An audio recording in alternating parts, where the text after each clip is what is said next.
En el día de hoy, aquí en el Club de la Animación, tenemos una entrevista a Anthony Wong, animador de Pixar reconocido por una cantidad de películas que ha hecho.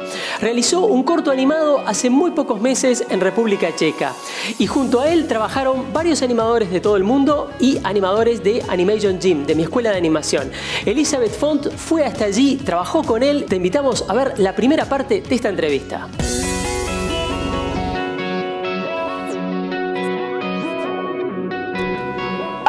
¿Qué tal? Soy Elizabeth. Hoy tenemos el privilegio de poder entrevistar a Anthony Wong de Disney Pixar. Él ha podido trabajar en un montón de películas como El jorobado de Notre Dame, Ratatouille, Cars, Mulan, Tarzán, así que espero que os guste. Anthony, ¿cuánto empezaste a animar? I started at the end of Lion King. My first job, my first degree, I was a computer programmer. I was an engineer.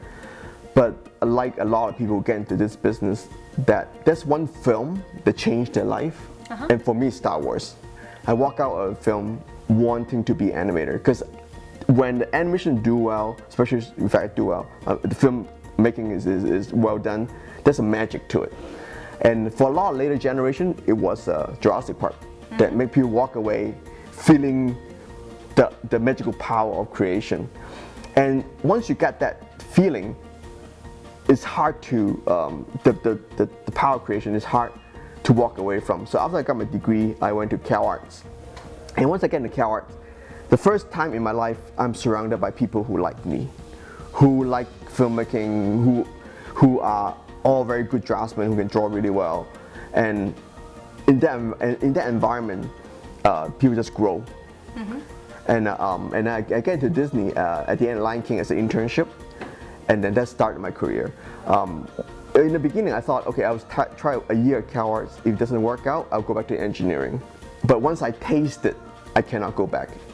And that's the magic of filmmaking, the magic of having creation that touch audience. ¿Cuáles son los desafíos para hacer un largometraje? Animating on a film and directing a film is two different things.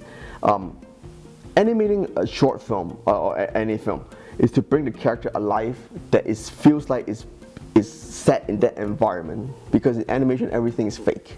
We make up those things. One character has no awareness of the other character in the scene nor the environment. So the tricky part a lot of times is to hit the story beat. On top of that, you got to put acting beat that put the character in that environment. So sometimes he'll make eye contact with the other character in the scene. These are minor stuff, but if you miss those little beats, the character is not believable. ¿Cómo ha sido tu experiencia trabajando en Disney Pixar? Oh, I love it. I really love it. One thing I want to say about those two studios you mentioned is those two studios are found by animators, like Disney's animator or Johnson's animator. Because of that, the company has a culture that cherishes creation and give animator and artists freedom to perform.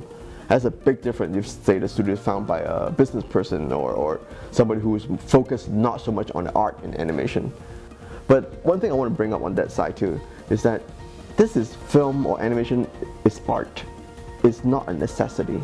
It's not like making, fixing cars. The society needs that.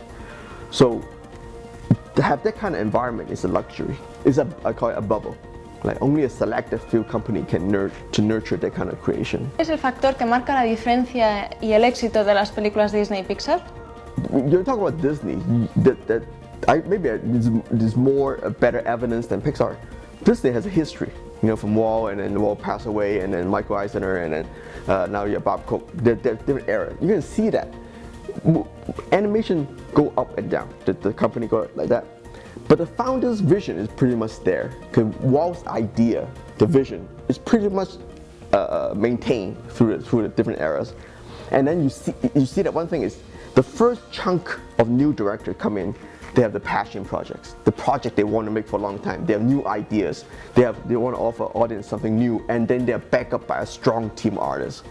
And then you have that big boom. Snow White, Pinocchio. Even though some of those are not financial success, it was success in the long run because they're so well made. They're like art form. Like Pinocchio was like a moving children's book. And then of course, just like any business cycle, something you cannot control is the audience. Sometimes they walk away from that.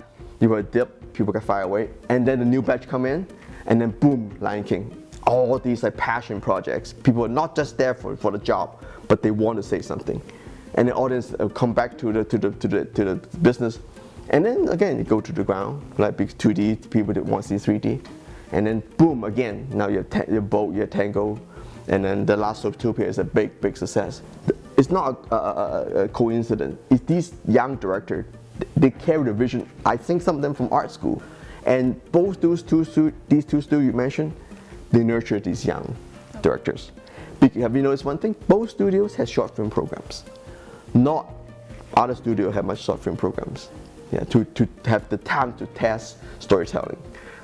Not every animator or story artist can be a director, because you got to know a little bit of everything plus the management side.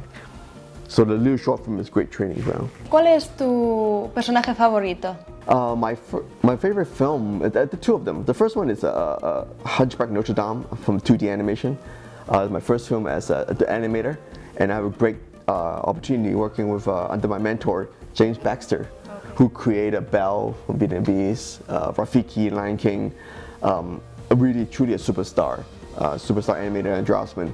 I learned so much, and those days will always be a highlight in my life. And for CG, we Cars, the first one, because that's my first film at Pixar, and to me it's still very special to me. Yeah.